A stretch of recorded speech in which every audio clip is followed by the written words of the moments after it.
Welcome. We're getting ready to start with a book chat between the authors, me, Angela Breidenbach, and Valerie Comer.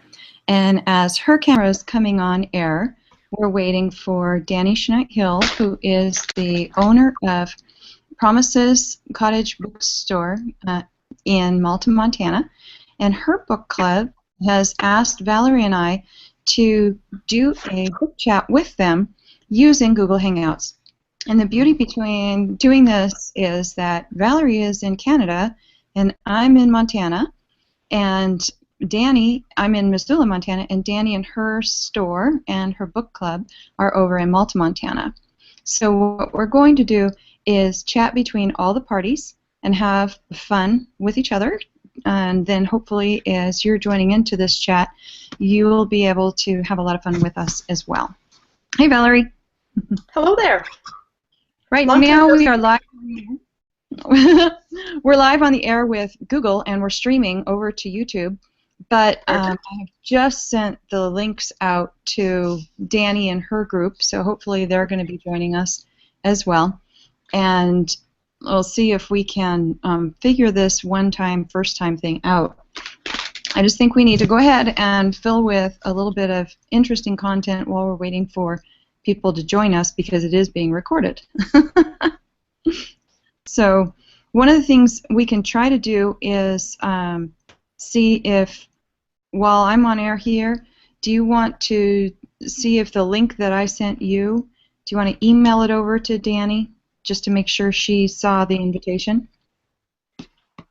And that way we're still live on. I can give that a try. I'm not sure if I've got an email. I was in Google Plus when I saw the invitation.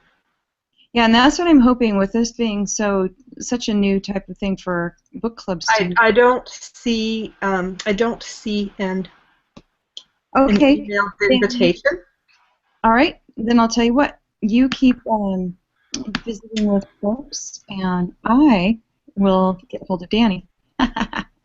Sounds good. All right. So tell us where you're at in Canada. I am in British Columbia, Canada. I am not far north of Idaho, and I sent a lot of my books in northern Idaho because they're close to home. And but Snowflake Tiara is set in Helena, Montana, so I'm versatile. Can write about a few different places. Snowflake Tiara, we wrote that last winter. Like, it's been nearly a year since we wrote it. And I was just thinking today that I have written 3 complete stories since then, and I almost need to read it again to remember all the details of the story.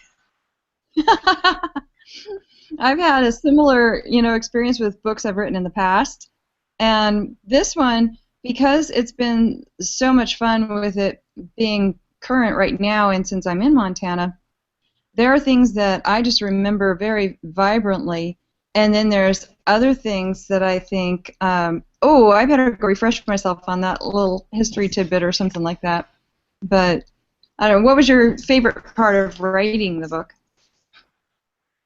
Probably hanging out with you just like this, back and forth on Google Hangouts and FaceTime and chat, texting, all the ways that we were able to connect back and forth while we worked on the stories. So it was nice having somebody on tap who had a vested interest in the story, same as I did. So that was cool. What was really interesting too for me was that we did it in so many different technological ways. We did, from, like you mentioned, we did this on Google Hangout, but there was times when internet or strength of signal or whatever was different, and we needed to try FaceTime, and we needed to try Skype. We tried so many different things, and sometimes we did Google Hangout while adding notes to the side, while texting each other and emailing. Now that one to me was some of the most fun. That was, and I mean, the email, of course, was important a lot of times because that was our permanent record where we could more easily refer back to it than a video chat like this. And the tips that I give people when they're doing a video chat like this are, like, on the sidebar, there is a chat box that you can open up, and we did that a lot, and then copy pasting that into a final document. And that Yes. was the way that I've done it too, with like just coaching people and things like that. So it's kind of fun. But do you have any conferences that you're going to be planning to go to, whether you're attending them or whether you are teaching at them, or any conferences you're planning for the year 2015?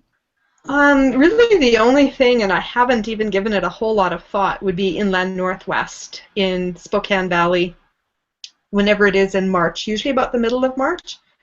But I honestly haven't really looked it up, and I have really no other plans other than a lot of writing in 2015. This 3 year, novels and 5 novellas. how many novels? What? 3 novels and 5 novellas is my plan for 2015. So That is a heavy writing schedule. I'm halfway through the second novella, and of course the first full novel that I'm releasing was written in 2014.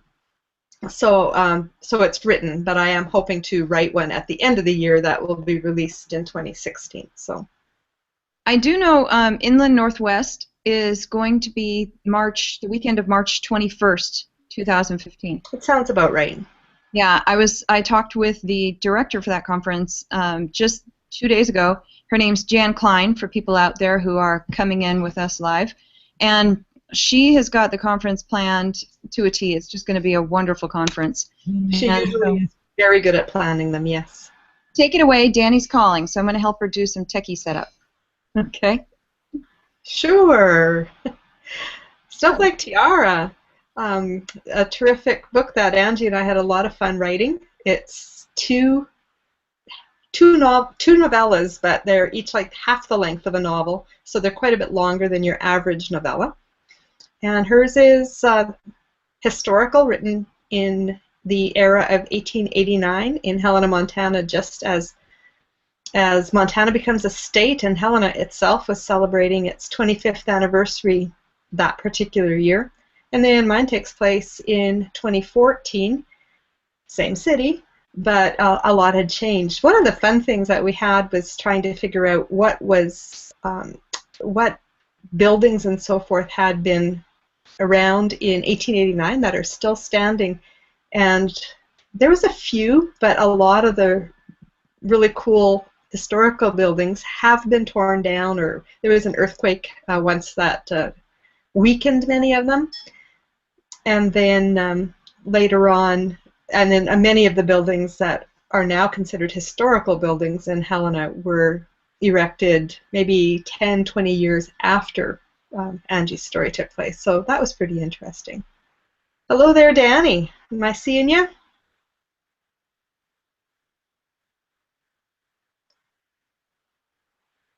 Looks like we've got somebody on. Or working towards it anyways.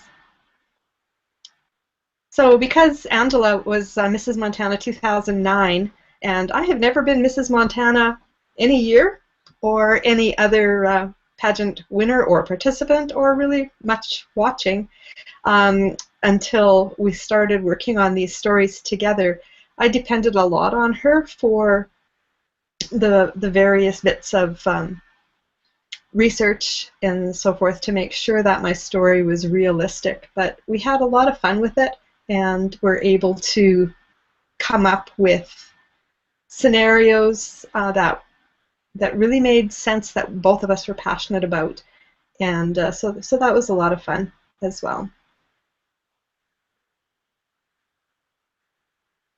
We had